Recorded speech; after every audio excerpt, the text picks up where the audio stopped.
Isang maganda at mapagpalang umaga po sa inyong lahat, mga kababayan at mga mahal po naming taga-subaybay. Nandito na naman ang inyong lingkod, Josh Vlog. At muli na naman tayong mag-uusap sa isang talakayan ngayong umaga na aming ihahatid sa inyo dito po sa ating programa.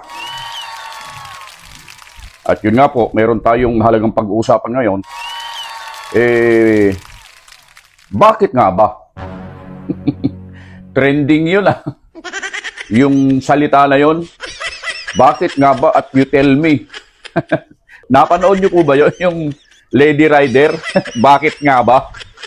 At you tell me, yan ang trending ngayon sa social media, mga kababayan. Pero etong pag-uusapan natin ngayon, mga kababayan, ay hindi bakit nga ba o you tell me. Ang pag-uusapan natin ngayon ay ang pamagat, tulad ng nakikita nyo dyan sa screen, bakit ikaw? Yun. Okay? At ngayon nga, sa umagang ito ay meron tayong ipapapanood po sa inyo.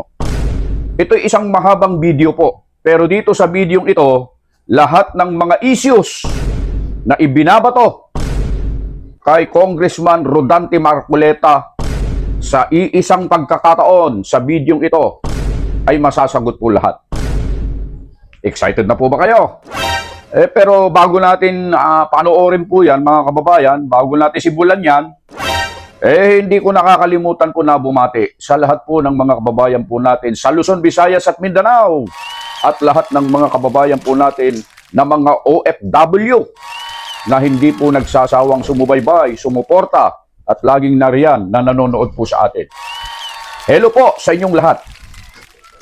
Ayun nga, ito po yung mga issue na dapat nating subaybayan sa palatuntunan ito sa ating programa, mga kapatid. Ito po ay yung the DCRH job interview po ito for 2025 midterm election na ang pamagat, bakit ikaw? Yun. At ang naging panauhin po nila sa pagkakataong ito ay wala pong iba kundi ang ating senatorial aspirant na si Congressman Rodante Marcoleta. Ano-ano po ba yung mga issues na dapat nating abangan dito, mga kababayan? Eto, iisa-isahin po namin, parang sa ganon, alam natin kung ano isusubaybayan natin. Una, kuryente. Yung issue na yan, yung problema sa kuryente, paano sasagutin ito ni Congressman Marcoleta? Yung mataas na singil, mataas na bayad sa kuryente. Pangalawa, yung tungkol po sa issue ng West Philippine Sea na hanggang ngayon, yan pa rin ang ipinaninira po ng mga hindi makaintindi at kulang ng pangunawa. Ayaw ma-educate. Ayan, sasagutin yan ni Congressman Marcoleta, mga kababayan. Abangan po ninyo. Okay, at ang pangatlo, yung tungkol sa issue sa ABS-CBN. Panoorin nyo ito, lalo na po doon sa mga marami po kasi kami nababasa sa aming comment section na ito lagi ang sinasabi. Yung tungkol po sa issue sa ABS-CBN, tungkol po sa issue sa West Philippine Sea. Ito po, yung pagkakataon po na mapanood nyo yung video ito nang sa ganon ay maliwanagan po kayo. Bakit namin sinasabing maliwanagan kayo? Parang hindi nyo po kasi naiintindihan yung mga bagay-bagay na ipinaliwanag ni Congressman Marcoleta doon sa mga nakakaraan. Sa pagkakataong ito, lilinawin po sa inyo yan. Subaybayan po ninyo, mga kababayan. At ang pang-apat ay ang tungkol po sa pagtaas ng pangunahing mga pangangailangan ng tao, pagtaas ng mga pangunahing bilihin. Ano po ba yung pangunahing bilihin? Siyempre yung pagkain. Yan ang pinaka-importante sa lahat. Okay, papaano po ang solusyon ni Congressman Marcoleta sa bagay na ito kapag siya po ay nahalal bilang isang senador? At ang panglima, ito po, yung pagtaas din ng presyo ng petrolyo. Sapagkat napakataas naman talaga. Sobrang hindi mo maawat, hindi mapigilan yung pagtaas ng presyo ng petrolyo. Paano po masusolusyonan yan? Aalamin natin yan at subaybayan natin sa interview ito, mga kababayan. At yung pang-anim, yung tungkol po sa impeachment ng pangalawang Pangulo ni VP Sara. Ano yung panig? Ano yung stand ni Congressman Marcoleta rito? Ano yung paglilinaw ni Congressman Marcoleta rito sa impeachment case na isinampa ng Kongreso? At ngayon nga po ay nasa Senado na. Yan po ang isa sa mga susubaybayan natin at aabangan natin sa video nito. At ay yung panghuli, iniimbestigahan si VP Sara tungkol nga po doon sa death threat na sinabi niya tungkol po kay PBBM sa kanyang may bahay at kay House Speaker Romualdez. Mga kababayan na sinasabing ito'y grave threat. Ano yung paglilinaw? Ano yung paliwanag ni Congressman Marcoleta tungkol po sa mga bagay-bagay na ito? At yan po ang ating aabangan. Susubaybayan po sa video ito. Pero bago po natin i-play, mahaba po ito. Pagtiyagaan nyo. Pero dito po, makikita nyo po at masasagot po yung katanungan natin. Bakit ikaw, Congressman Rodante Marcoleta? Bago po yan, pa-like and subscribe. Paki-share din po ang video ito para nang sa ganun ay pakinabangan din po ng ating mga kababayan, mga mahal po naming taga-subaybay. At eto nga, sabay-sabay po natin panoorin at mag-enjoy po kayo sa panonood sa video ito. Let's go! Magandang umaga, Luzon, Visayas at Mindanao. Tayo po ay nagbabalik dito sa ating programang Damdaming Bayan at Lakay Romel. Minus muna sila kay Mayor Deo Macalma. Kami pa rin po ang inyong nakakasama sa programa. Ito po si Sister L. Elaine Apit. At itong yung lingkod si Romel Fuertes. At Lakay Romel, bago tayo mag-break, nabanggit na natin kung sino ang makakasama natin dito sa ating Bakit Ikaw? Ayan. The DZRH job interview. At ang kasama natin ngayon, Lakay Romel, Isa ikaw. sa mga pambato ng PBP laban sa senatorial slate. Ayan, kinatawan ng Sagip party list. Wala pong iba kasi kung babanggitin ko yung credentials niya baka Actually, ang haba nitong kaya credentials baka na to. tapos na yung programa natin, nagbabasa pa ako. Kumbaga no further ado, without further ado. Ayan. Wala pong iba kundi ang kinatawan ng Sagip party list, Congressman Rodante Bigzon Marcoleta. Ayan. Kong, good morning. Magandang umaga po, Congressman Marcoleta, at Happy Valentine's. Welcome sa DZRH. Magandang umaga po sa ating lahat, Sister L, kay Romel, at sa lahat po ng ating mga taga-subaybay sa inyong malaganap na palatuntunan, damdaming bayan, at sa segment na Bakit Ikaw? Ayun. Ayan, ano mo, Sister, banggitin ko lang, ano? Yes, Sabi ko Lakay kanina, Romel. napakahaba ng credentials ni Congressman Marcoleta. Pero para na rin sa kapatiran Pahapiyawan ng mo na. mga botante natin. Nagtapos ng Postgraduate Master in Business Administration, Bachelor of Laws, Doctorate Degree in Public Administration, walang-wala, UP Diliman lang naman. Master's degree in Business Administration sa University of the East at Developmental Leadership, walang-wala Wala eh. Harvard Kennedy School. Yun. At of course, graduate ng valedictorian noong elementary. Grabe naman yun. Talaga Ang naman, taray ng researcher natin hanggang elementary Oo. talaga. Yes, obviously hanggang high school at college siguradong pamosong-pamoso si Congressman at siya, Marcoleta. Lakay Romel, yung mga isa sa mga posisyon na kanyang hinawakan noon ay siya ay naging Senior Deputy Majority Leader po sa 7th Congress. Naging Deputy Speaker naman po siya noon pong 8th Congress. Ang dami pala Lakay, Congressman siya ng 13th, 14th, 15th, 17th at 8th Congress. Oo. Kumbaga talagang pagdating sa legislation, wala ka nang hahanapin pa. At naging naging chairman siya. Completos recados na, ika nga. Yes, at naging chairman din siya ng House Committee on Poverty Alleviation sa 15th Congress naman, Lakay Romel. At yung mga mga batas na naipasa niya, yung mga kung saan siya ay naging author, banggitin ko lang yung iilan dito na kasi sabi mo nga, baka bukas tayo matapos, yung Cheaper Medicines Act o Republic Act 9502 na napakalaking bagay sa ating mga kababayan. Yung Universal Access to Quality, yung Tertiary Education Act, Republic Act o yung Republic Act 10931 at yung Magna Carta for the Poor, Lakay Romel. Ayan. At yung iba pang panukalang batas na inakda ni Congressman Marcoleta, lahat po yan na may kinalaman direkta sa sikmura ng taong bayan. Yes, pero bago tayo magsimula, bago natin tanungin, dahil ang katanungan lagi ng masang Pilipino, bakit ikaw? Bakit kailangan ka naming iboto ngayong May 2025 elections? Pero Kong, kumusta naman ang Valentine's? Okay lang, kaya lang dahil sa kailangan kang magpakasipag, pumunta sa iba't ibang mga lugar para tayo makilala ng mas marami nating botante, ay minsan na nasasakripisyo yung Valentine's Day. Yun. Kumbaga yung date Pero postpone muna, ganun ba? naiintindihan Kung, naman ng Marcoleta? ating may bahay yon sapagkat alam niya na marami tayo talagang gawain sapagkat ang hinaharap natin na hindi naman basta-bastang Tama. bagay lang. Yes, tama po. Ngayon, Congressman Marcoleta, ang unang tanong ko nung nakalipas na halalan kayo ay nagtangka na kumandidato, hindi po ba bilang senador, pero kayo po ay umatras. Ngayon, talagang tuloy na ang inyong pagsabak sa senatorial race. Ang tanong ko ang sabi ng ibang political analyst yung iba raw kandidato they are testing the political waters. Kayo po ba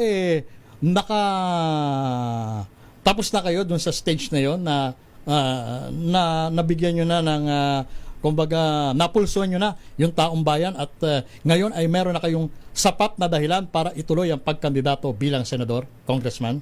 Oo, Lakay Romel, Sister L, kasi yung pag-atras ko nga noon, masasabi ko na walang masyadong kahandaan yun But it gave us a moral lesson. Kaya itong pagtakbo ko ngayon, masasabi ko talagang seryosohan ito at wala nang atrasan. Sigurado tayo. Kumbaga sa prutas talagang hinug na para pitasin. Ayun. At nasagot nyo na yan, Kong. Ang susunod naman po nating katanungan, kayo po ay sigurado na, hinug na, wala nang atrasan. Ang tanong naman po ng mamamayang Pilipino, ng masang Pilipino, bakit ikaw po at ano po ang inyong plano? Bakit po kayo tumatakbo? Kasi napakarami ng problema ng ating bansa ngayon, Sister L, no? Yung mga hamon na kinakaharap ng bansa natin ay kakailanganin siguro ang isang Dante Marcoleta. Lalong-lalo na dun sa pagbabantay dun sa mga batas na nagawa na natin. Marami tayong magagandang batas, ngunit ang nagiging problema yung pagpapatupad nito.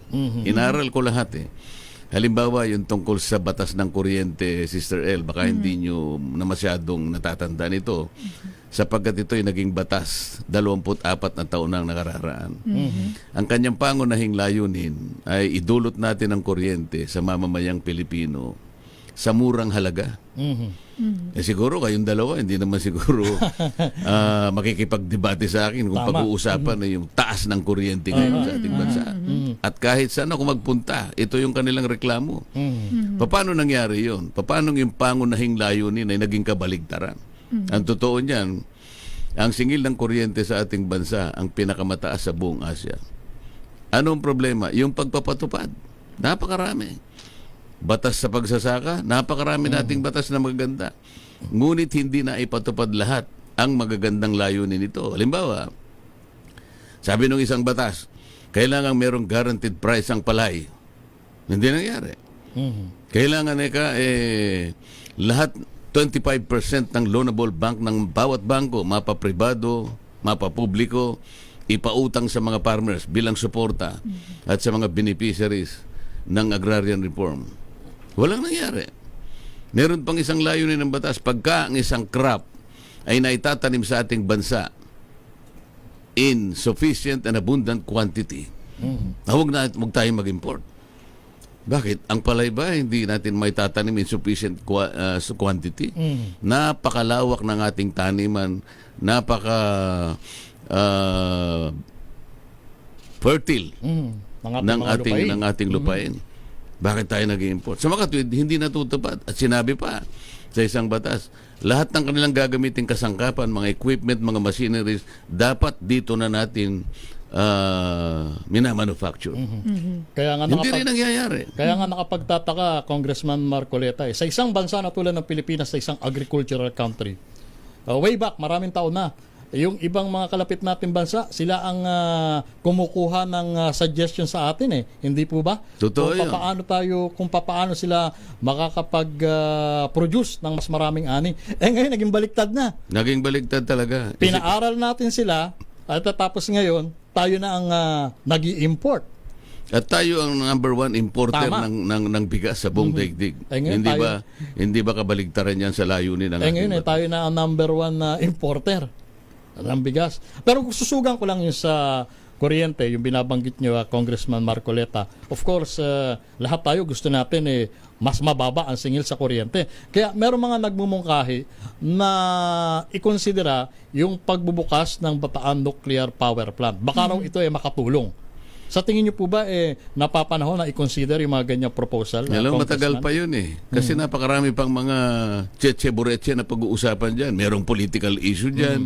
Kesyo ito'y nakaupo sa isang earthquake fault. Danger zone. Alam mo kung talagang gusto nating ibawa ang kuryente at madali yan, tanggalin natin ang 12% VAT. Talagang bababa yan. Tayo lang naman ang meron. Sa Vietnam pumunta ka, meron bang VAT ang kuryente, Sister El? Pumunta ka sa Malaysia, pumunta ka sa Vietnam, sa Thailand, wala. Sinasubsidize pa nga Kung nagagawa sa ibang bansa, ba't di natin gawin dito para mabenefisyuhan mga taong nasa mababang kalagayan? Para sa ganun, yung layunin ng batas na yon, kahit papano, ma-achieve natin.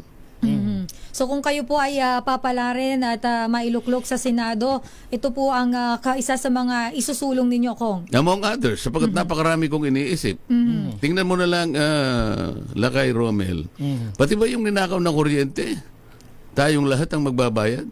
Alam mo, yung mga business losses, pangkaraniwan na yan, tinatawag na legitimate business risks.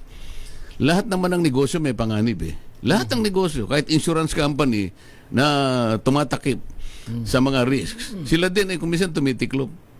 Bakit naman yung gumagawa ng kuryente, mapa-generation, mapa-transmission, mapa-distribution, bakit mawala silang losses?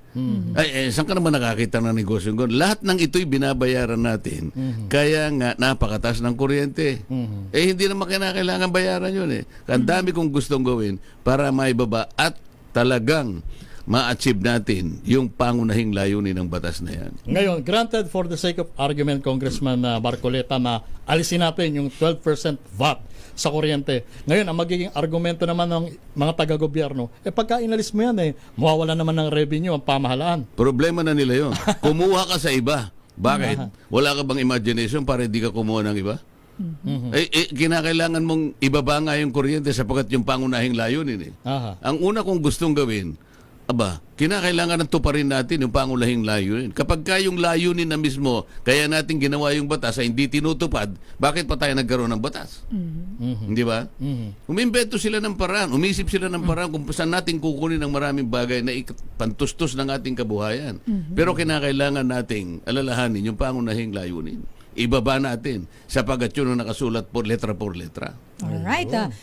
Samantala, iwan muna natin saglit ang issue, usapan natin sa kuryente. Kung magawin muna tayo dito naman po sa mainit at hindi matapos-tapos na issue ng West Philippine Sea.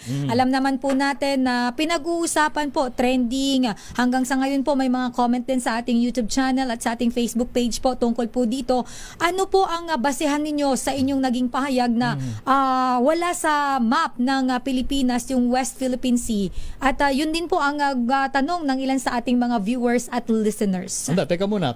Totoo ba sinabi niyo, Congressman Marcoleta? O Alam mo, baka na-misquote lang kayo? O baka misquote lang. Hindi Ah. dapat sige. kasi lagyan natin ang konteksto ang pinag-uusapan. Kasi kapag diniretso natin at hindi tayo nagbigay ng background, baka lalong mailigaw yung mga nakikinig sa Alright, atin. sige Kong. Ito'y nagmula doon sa isang hearing na ipinatawag ng TRICOM na kung saan pati mga vloggers ay talagang tinawag sapagkat napakarami raw ginagawa sa social media na nasasaktan yung mga ibang kasama ko sa Congress, lalong-lalo na yung Quadcom. Totoo naman na Yes. maraming mga batikos doon na masasakit na yung iba higit pa sa personal. Ngayon, isa doon sa mga binablog at subject matter ng blog ay ito ngang usapin sa West Philippine Sea. Ngayon, ang nagpasimula ng discussion dito ay yung Executive Director ng Cybercrime Investigation Coordinating Center. Ang kanyang pasimula, para po hindi magamit kanya, hindi mailigaw ang ating mga mamayan kung pag-uusapan ay sigalutan sa West Philippine Sea, let us educate and empower our people. So tama siya, Sister L. Ha? Lakay Romel. Tama siya. So sinuportahan ko siya. Tama ka dyan, Mr. Executive Director. Pero kinakailangan kasangkapanin mo ang maraming ahensya ng ating pamahalaan sapagkat hindi biro-birong Tama. gawain yan. Kapag pinag-usapan natin ang West Philippine Sea, nako, yung complications niyan baka hindi mo ma-imagine. Katulad halimbawa ng katagang West Philippine Sea. Opo. Wala yang kako sa mapa. Ang ibig ko sabihin, pag tiningnan mo yung international map, ang talagang nakasulat doon, South China Sea. South China South Sea. China Tama? Sea.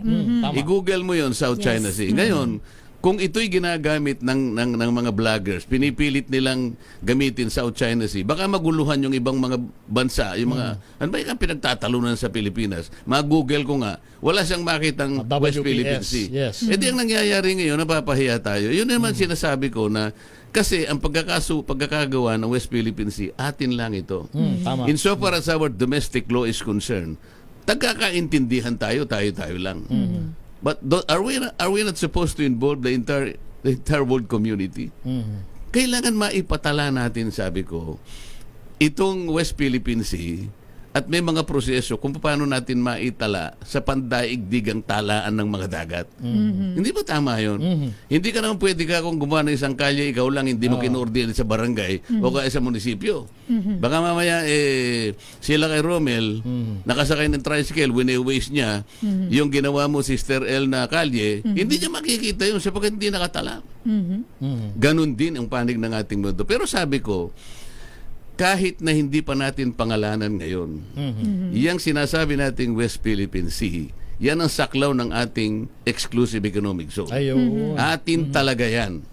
At yan ay ipaglalaban natin ang patayan hanggang sa kahuli-huli ang patak ng ating dugo. Ang nagiging problema lang, nasasangkot tayo sa siga, ginagamit natin yan, hindi naiintindihan ng ibang bansa hanggat hindi natin ay patatala. Hanggat hindi nagiging Officially. official. You're right. Oh, ang naging problema kasi dito, meron tayong isang Commodore.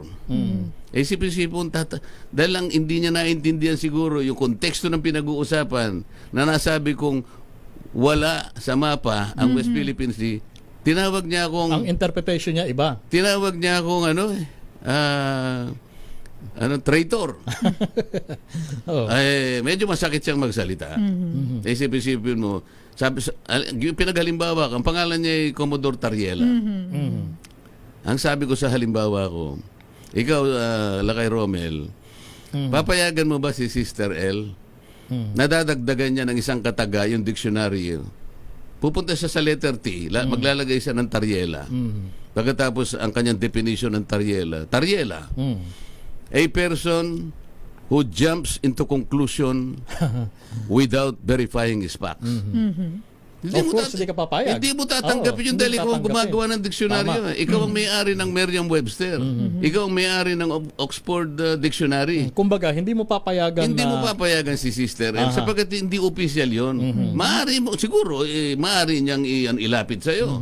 Maaaring gumamit siya ng proseso kung paano maitatala at ma-acceptin mo, tatanggapin mo naman yung kanyang pinupropose na isang salita o isang kataga. Ganito lang ang usapan eh. Kaya lang, tingnan mo ang nangyari ngayon. talagang totoo ang daming complications at daming hindi nakakaintindi kung ang pag-uusapan ay bahaging ito ng ating mundo. At nakasentro, Congressman Marcoleta, nakasentro ang atensyon natin sa China. Hindi lang ang China ang claimant ng South China Sea or Totoo. West Philippine Sea sa atin. Oh. Halimbawa, sabi ko sa kanila, yung kalagitnaan ng exclusive economic zone, nagkataon ka ako na merong Scarborough Shoal sa gitna. Ano ka ako ang significance nun, Sister L? Yung Scarborough Shoal, isang isla yon. Ang ibig sabihin nun, kung yun ay isla, under public international law, entitled siya sa territorial sea. So, kung ang China ang naka-occupy doon, yung territorial sea, siya yung nag-i-enjoy. Kapag ipinarada niya yung kanyang mga barko doon sa territorial sea, nung isla na yon, ng Scarborough Shoal, na siya yung nakasakop, naka-overlap sa ating West Philippine Sea. So, merong problema, di ba? So, sasabihin natin ngayon, tingnan mo ang China. Inokopya niya yung saganang atin. Ipaglaban natin ang ating exclusive economic. Meron siyang territorial sea. So, maraming hindi nakakaintindi sa komplikasyon dito. Kaya gusto ko, pag-usapan, i-educate. Ang problema si Commodore Tariela, imbes na sumama sa education, lalo niyang ginugulo. Kaya lang, naging maganda rin, siguro, napasimulan natin pag-usapan siguro para ma-educate ang So ating sa tingin nyo bilang isang legal expert, ano pa ang ibang Hindi naman legal ako legal expert.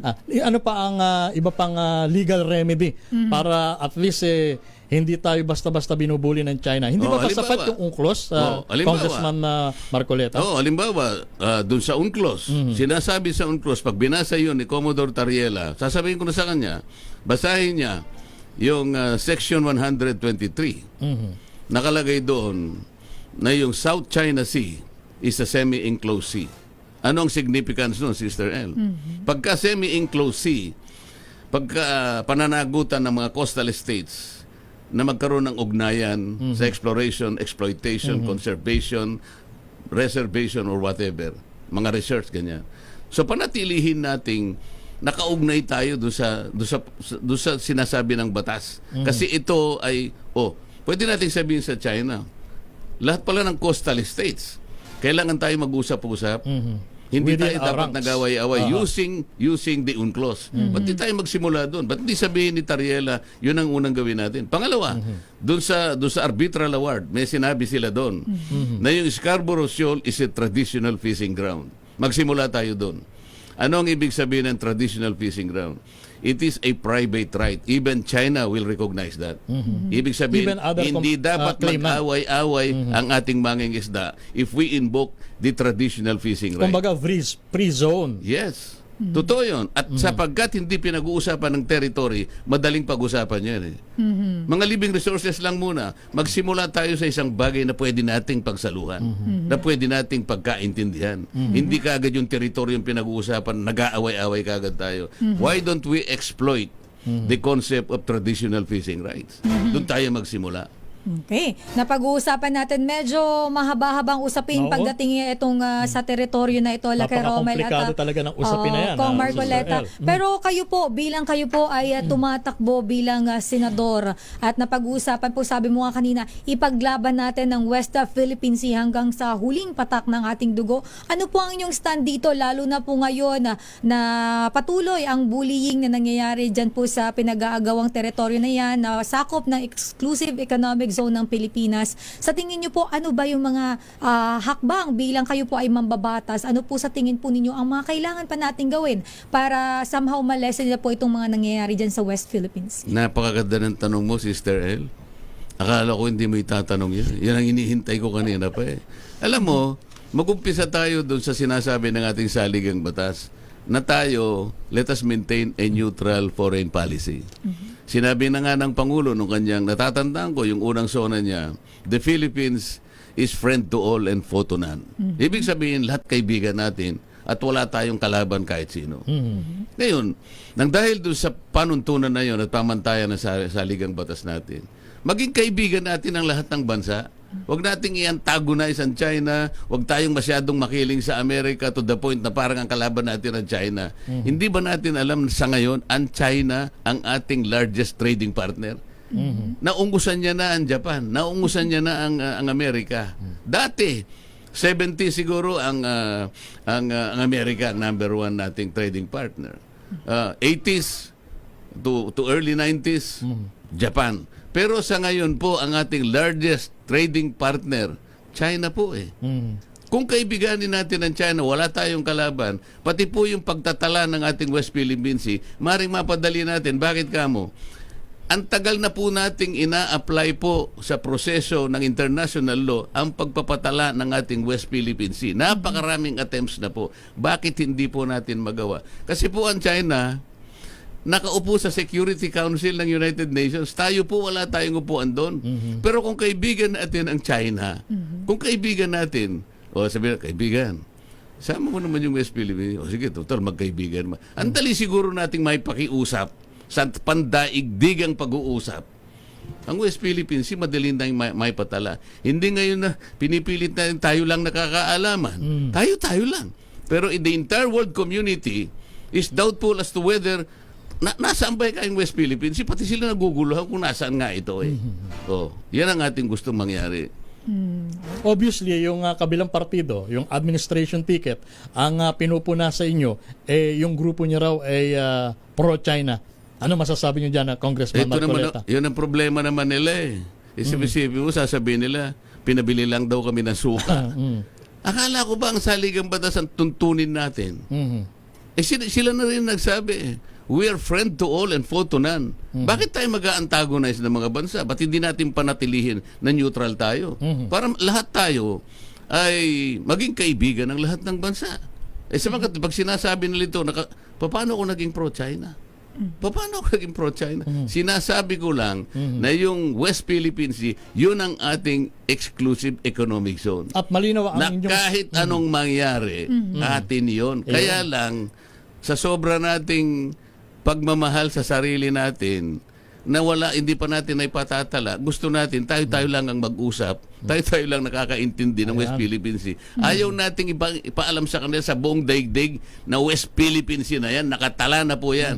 Kaya tingnan po ninyo ngayon, ang International Hydrographic Organization, nakatala na po ang West Philippine Sea. Makakapagyabang tayo ngayon. Malinaw yan. Malinaw. Di ba?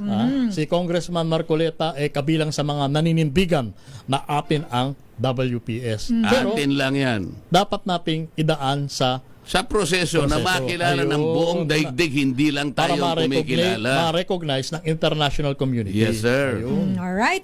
Pero bago pa sa iba natin mga katanungan kay Congressman Marcoleta Lacay Romel, puntahan muna natin ang ating kasamahan sa labas ng himpilan. Ayan. Oo. Dahil mayroon silang katanungan sa ating applicant ngayong araw, Lacay Romel. Oo. Man on the street. Man on the street muna Pulso tayo. ng ordinaryong mamamayan. Yes, at tayo po ay kumukuha ng katanungan mula sa ating mga kababayan dahil gusto nilang magtanong kung ano yung magagawa kapag ibinoto ba nila si Kong.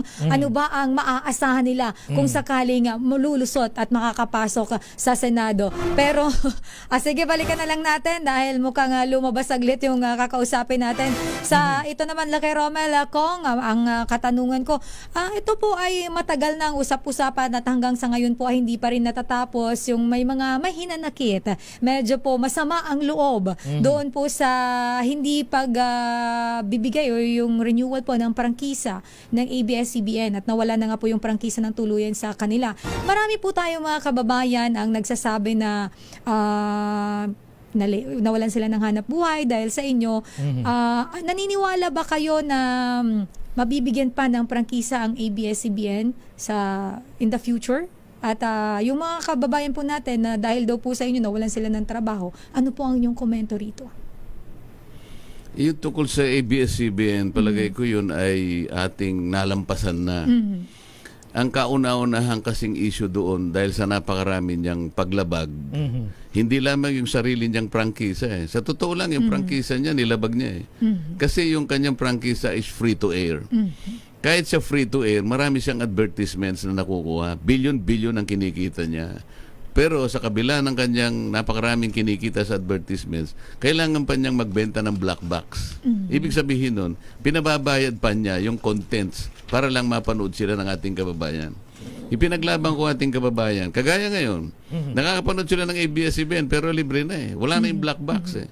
Dapat bumalik tayo sa ganun. Ngayon, yung napatunayang hindi na pagbibayad ng buwis, napakarami nun. Gumamit sila ng tax evasion shields para sa ganun ay hindi mabayaran ang karampatang buwis na para sa ating pamahalaan. Pati constitution nilabag nila. Ang sabi na sa Ligang Batas, ang pagmamayari o pagmaintain, pagmamanage ng mass media ay para sa Pilipinong-Pilipino lang. Napatunayan namin na yung mga opisyal nila, hindi lang Pilipino, Amerikano pa. So, ipinoint out namin lahat ito. Ang totoo niya, pati nga yung kinatatayuan ng kanilang headquarters, hanggang ngayon hindi nila napatutunayan kung paano nakuha yung lupa na yun. Hindi, yung titulo, sinasabi ko, nasaan yung pinaka kopya ng titulo, yung pinaka-original copy. Hanggang ngayon, hindi nila maipakita sa akin. Ang pinakikita nila is the second owner's copy. Sapagkat nung ni-research ko yan ay pag-aari ng dating PHHC. Ito yung Philippine Homesite and Housing Corporation. Yan ay isang residential area. Kung paano napunta sa kanila, pati nga yung deed of sale ayaw nilang ipakita. Sapagkat ang pagkakaalam ko dyan, yung deed of sale ay hindi binigyan ng approval ng corporation. At ang nagbigay lang ay president. Di pwede yun. Kasi corporation yung PHHC ang nagbigay lang ng approval ay presidente. Ayaw nilang ipakita yun para ma-question natin kung talaga nga sila ang may-ari at ang pagme-may-ari nila ay talagang nakabatay sa batas. Napakarami ko sasabihin sa inyo. Pati yung paglabag nila, yung pay-per-view na yun. Wala pa tayong tinatawag na CAS, yung Conditional Access Transfer System. Sabi, wag mo ipaano yung Mayweather-Pacquiao fight at saka yung napakaraming Filipino boxers na labanan ng mga Mexicans, wala pang rules ang NTC. Kahit na walang regulasyon, nagpalabas pa rin sila. Limpak-limpak, siguro bilyon ang kinit. Pero yung karampatang buwis sa pamahalaan, hindi ba inaalagata, hindi ba tinitingnan ng kababayan natin ang nawala sa gobyerno natin? Puro paglabag ang ginawa nila. Kung meron mang natanggal, iyon ay kinalulungkot natin. Ngunit kailangan natin gawin yun. Paano naman yung mga tinanggal nilang libo-libo ring mga empleyado nila na hanggang umabot sa Korte Suprema, nanalo na yung kanilang mga employees. Nasa akin ang mga record. Execution na lang. Hanggang ngayon, binabarat pa rin ng ABS-CBN. Napakarami nila. Yung iba namatay na. Yung iba nasa ospital. Ganito ba? Kung ituring nila yung kanilang mga empleyado, kapamilya. So tingnan mo yung nangyari. Congressman Marcoleta, hanggat na napili yung status ng issue sa ownership, talagang malabong marinyo yung kanilang prangkisa. Sana Ganun po ba? sana makilala nila sa puso nila na lahat ng kanilang pagkakasala, pagkakamali, aminin na lang kung ano yung pagkukulang sa gobyerno, bayaran nila. Noon naman yun ang ganoon na sinabi namin Huwag na nating ituloy itong paglilitis na ito, bayaran nyo na lang. Kaso naman gusto pa nilang isulong namin. Ganoon na nga nangyari. Ako medyo... So, kumbaga, na-provoke kayo na gawin talaga yung Anong gagawin namin? pagpasara Sinabi ng namin, ABS-CBN. kumbaga sa regular court, may pre-trial. Pwede ba? Kasi pandemic tayo, medyo napakahirap ng kalagayan, pati yung bansa natin, hindi alam natin kung saan tayo pupunta. Pwede ba ayusin nyo na lang yung pagkukulang nyo sa gobyerno? Ito yung aming estimate na ganito.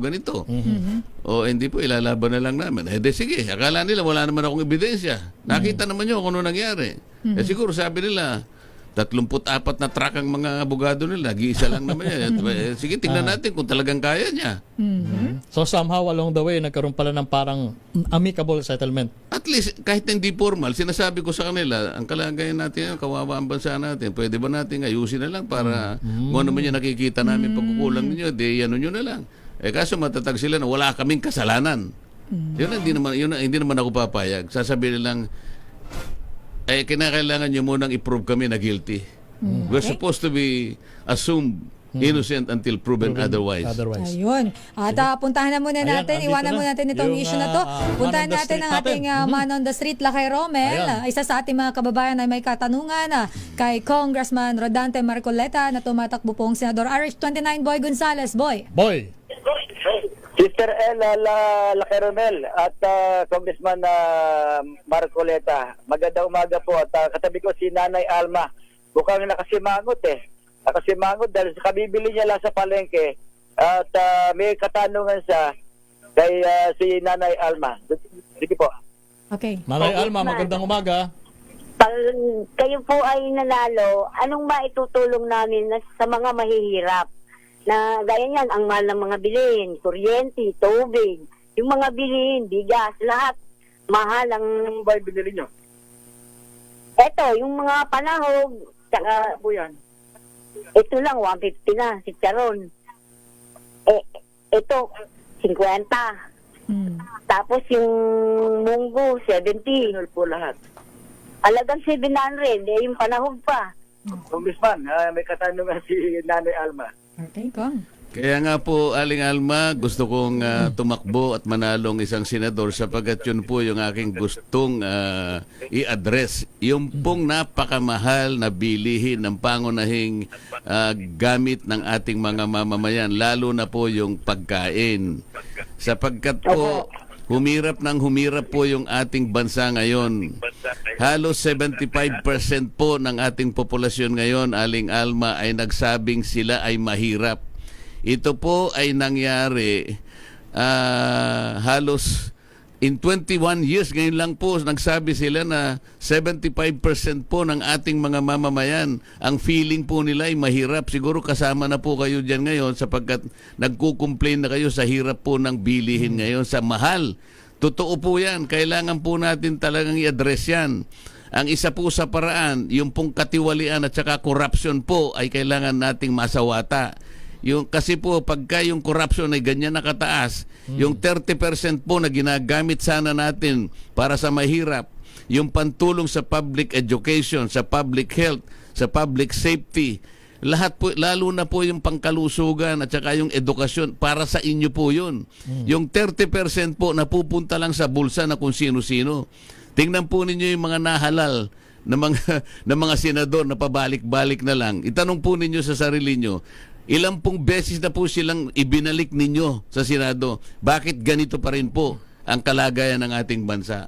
Yun po yung gusto ko pong i-contribute. Tingnan po nating mabuti ang pinagmumulan ng lahat yan. Yan po ay dahil sa napakataas na antas ng corruption sa ating bansa. Alright, Boy. may katanungan pa ba si Nanay? Kuryente, bigas, yung mga Isa-isa. bilhin ng mga panahog, yung baboy lang, 400. Lahat mataas po ang mga bilihin. Talaga pong mataas, Aling Alma. Iisa-isahin natin lahat yan. Pati yung pong pagkain. Ngayon, itatanong ko po sa inyo, tingnan po ninyo kung ano ang itsura ng Senado natin sa panahon natin. Hindi rin po pare-pareho ang sahog. Ang sangkap hindi rin ho pareho. Alam po ninyo yan. Kapag kayo po ay nagluluto ng paksiw o kaya adobo o kaya sinigang, alam po ninyo kung ano sangkap na kukunin nyo. Sapagkat hindi kayo makapagluluto ng isang putahe nang hindi po nyo alam kung ano ang sahog o kaya ang sangkap. I-describe po ninyo sa akin ngayon ang Senado. Anong luto po ang Senado kung ikukumpara natin sa isang lutuin o sa isang putahe? Iba-iba po. May ganito, may ganon at saka ganon. Kailangan po makapaglagay kayo ng isa doon na kahit ganito po ang putahe ngayon ng Senado na hindi natin mapigura kung anong klaseng luto, maglagay po kayo ng bago na magsisilbing magic sarap. Baka sakay magkalasa po yun, Aling Alma. Salamat po sa tanong nyo. Okay, Boy. Salamat po, Nanay Alma. Okay, si Nanay Alma po. Yan, dito sa Barrio Obrero, sa Tondo, Manila. Balik sa inyo. Maraming salamat, Arisha 29 na Boy Gonzales at kay Nanay Alma, Laki Romel. Okay, nabanggit niya rin na a while ago, Congressman Marcoleta, yung inflation, pagtaas ng presyo ng mga pangunahing bilihin. Bukod doon sa binabanggit mo na katiwalian or graft and corruption, isa sa pinag-uugapan nito, obviously, ay yung pagtaas ng halaga ng crudo sa merkado.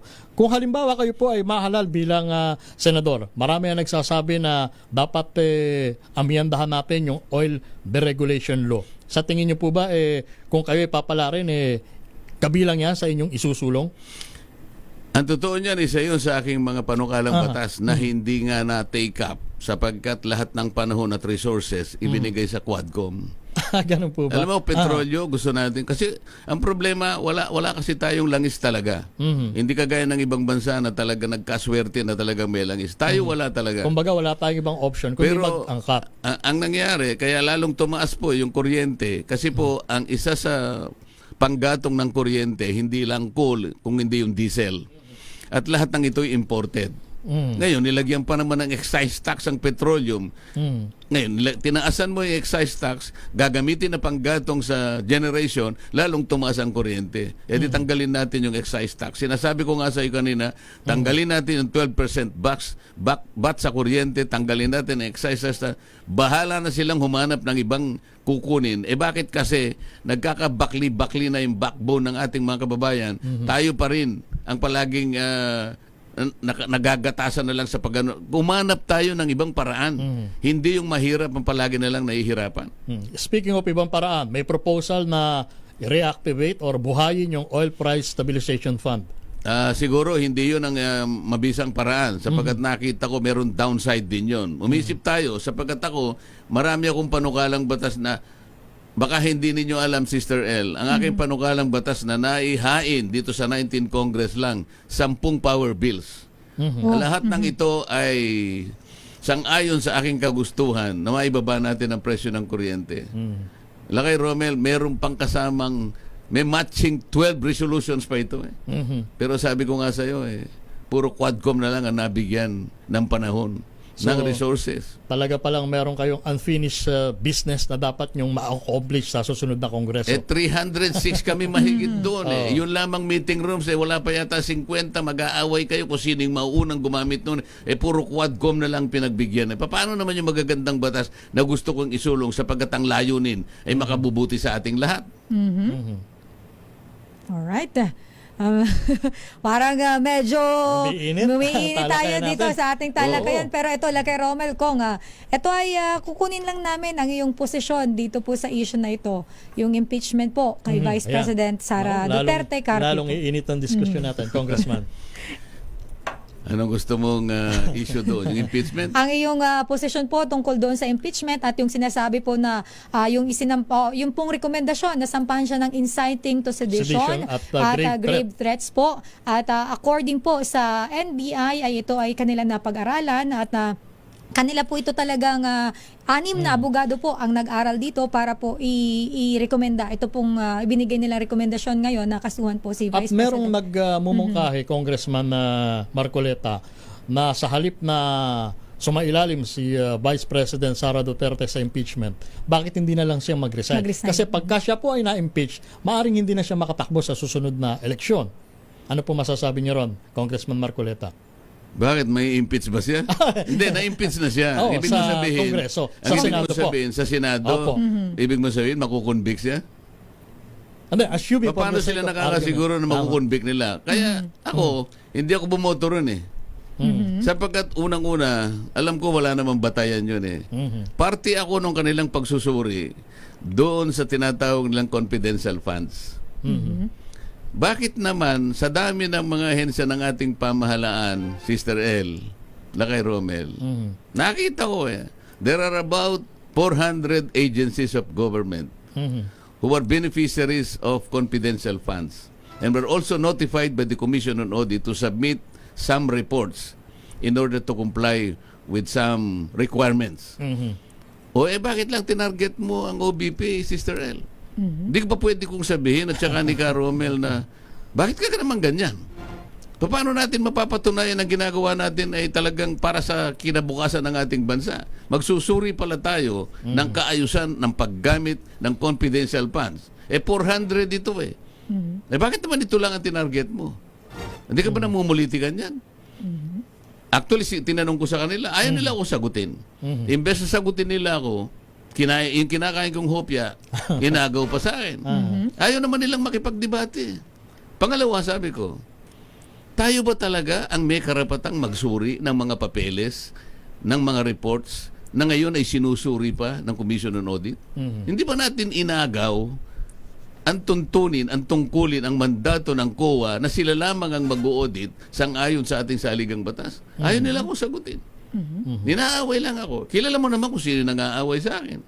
Sa tuwing ako'y magsasalita to raise legal and constitutional issues, ayaw nga nila ako sagutin. Palagay ko wala naman silang may sasagot. Ayaw nila makipagdebate sa akin sapagkat siguro there is no superior argument that will probably pacify me. O kaya sabihin nila na mali ako. Ako naman tatanggap ako ng mali, Sister L. Pero sabihin mo sa akin na mali. Let us rationalize together. Tama. Let us debate. Let us enrich the quality of debates. Because after all, Congress is a deliberative body. After all, Congress is a parliamentary institution. Tama. Dito mo makikita kung ano yung pinaka-bright na idea. Dito makikita ng tao kung sino ang may katuwiran. So sa Yun ang madalit salita, Congressman Marcoleta, kayo ay naniniwala na yung impeachment case na isinampa ng Kongreso at isinumite sa Senado ay may tuturing ng dead on arrival? Dead on arrival. Unang-una, sabi ko nga sa basihan wala. Sinusuri pa lang ng COA eh. Nagsisimula pa lang ang COA. Ang COA wala pang conclusion. Initial findings lang. Sa totoo nun, Sister L, Premature, in other words. premature. Sa totoo lang, kahit na yung audit observation memo mauwi do sa tinatawag na notice of disallowance, even the notice of disallowance is contestable. It is disputable. It is appealable even to the Supreme Court. Ibig sabihin, hindi man lang binigyan ng pagkakataon ng audit, ang Commission on Audit, na tapusin ang kanyang gawain. Inagaw yung kanilang gawain ng isang committee ng House of Representatives. Paano mo gagawin to? Ngayon yung sinuri mo na dokumento, sasabihin mo, ikaw napatunayan mo na ito'y valid. Samantalang ang COA wala pang ang findings eh. Sino ka para agawin mo at ngayon sasabihin mo sa sarili mo, you usurp that responsibility at sasabihin mo ngayon, eto, nagkasala ang Vice President. Eh, inagaw mo lang yung tungkulin ng COA eh. Pero Pag-uusapan natin yun. There should be an extensive debate in that area. So, bakit ako? So doon pa lang, Bakit ako, katakot-takot na Sister debate L, na. di ba? Oo. Bakit ikaw, kamo? Bakit hindi? Sapagkat kinakailangan malinawan natin ito. Sino ang magtatanggol sa katwiran? Bakit ako? Bakit ikaw, sabi mo? Bakit hindi? Hindi nga ba? alright. Yun na. Bakit ako oo. nang nagtatanong sa inyo? Di ba dapat kayo nagtatanong sa akin? Actually, kasi yung tinatanong Sige, ko na kay follow-up Romel, question. kay Kong, aside doon sa usapin ng confidential funds at intelligence funds, yun basihan sa di umano allegedly yung death threat ng Vice President kay Pangulong Bongbong Marcos, First Lady Liza Araneta at House Speaker Martin Romualdez, kung saan po nag-ugat yung rekomendasyon ng NBI na siya ay kasuhan. Inciting to sedition at grave threat. Hindi ba naalala natin? Sabi niya, recall natin, parang statement niya ganito eh. Kapag ako'y napatay, meron na akong kinausap na kayo'y papatayin din. Parang gano'n, di ba? Alam mo sa akin, I would like to believe that statement, maybe it was an emotional outburst. A fit of rage. Siguro dahil sa kanyang frustration, kaya niya nasabi yun. Ang sabi na ba niya, kapag ako'y namatay, So sa tingin nyo, hindi seryoso yung pagbabanta ng Vice Presidente? papayag ba siyang mapatay? Kapag ako'y napatay, mapapatay ko rin kayo. Alam mo, tutuusin, grave threat siguro. Ano ibig sabihin ng grave threat? Ang grave threat ba will transition into high, alam mo pinag-usapan sa saligang high crimes. Kamukha ng treason, ng bribery. Plunder. Matataas na uri ng krimen na ito ay makikita ng mamamayan na talagang yung tiwalang ibinigay ko sa iyo kailangang alisin na sa iyo sapagkat napakataas ng pagkakasala mo. Betrayal of public trust. Betrayal. Public trust. A grave threat. Alam mo, sa paghahalin tulad siguro, baka malicious mischief lang ito eh. Barangay level lang. Baka mamaya pinag-uusapan natin din. Baka kasing kategorya lang siguro ng jaywalking ito, Lakay Romel. Pagkatapos sasabihin, tatanggalin mo ang Vice President sapagkat nasabi niya, out of frustration, out of emotional outburst. Wala naman tayong maisip na dahilan naman. Kaya ako sinasabi, walang batayan lahat ito eh. Hindi nila malaman kung anong gagawin nila sa Vice President eh. Pero ang lahat ng nangyayaring ito, puro kaguluhan sa ating bansa. napakarami nating problema. Balik Tama. tayo sa yes, kami ata. nag-umpisa nito.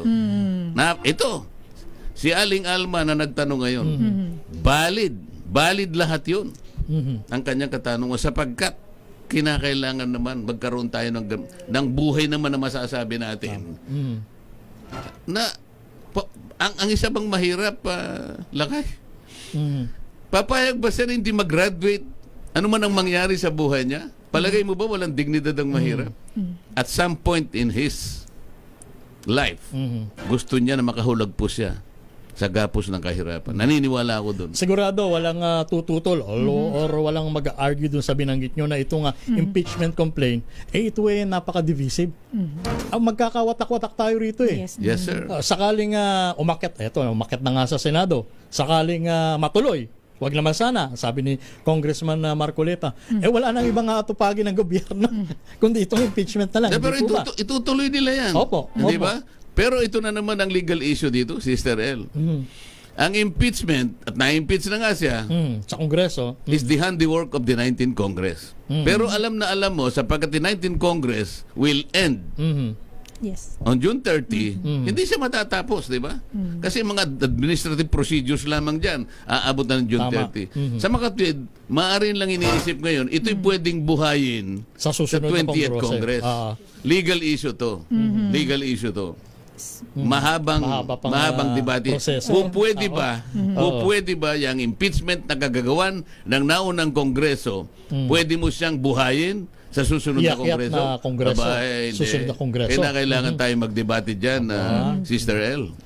Baka 2 araw mo kung i-guess dito, hindi tayo matatapos yan. At yan Kong, sa totoo ka dyan, Lakay Romel, medyo mahaba ang usapan niya na tayo ay kinakapusan na oras. Kaya naman, Ang Kong, dami pa sana ang dami pa sana natin kay Congressman Marcoleta. Yes, marami pa tayong mga issue na gustong maitanong sa kanya. Pero tayo ay kailangan na palang tapusin ang ating interview.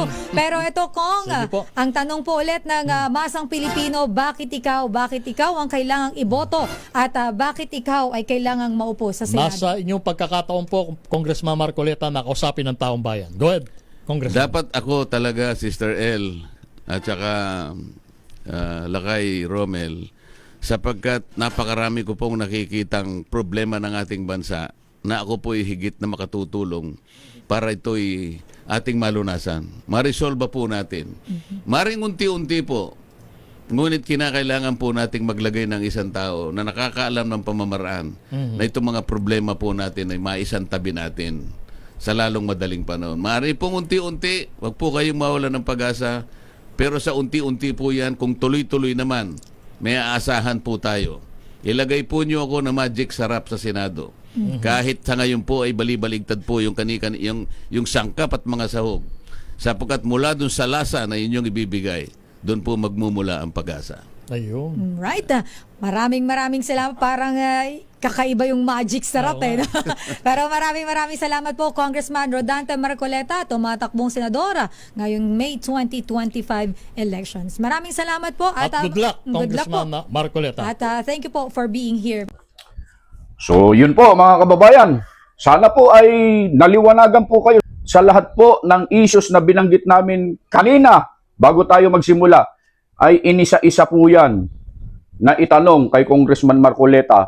At sana po nasatisfy po kayo sa lahat ng mga sagot, paliwanag, paglilinaw ni Congressman Marcoleta tungkol sa mga issue na yan.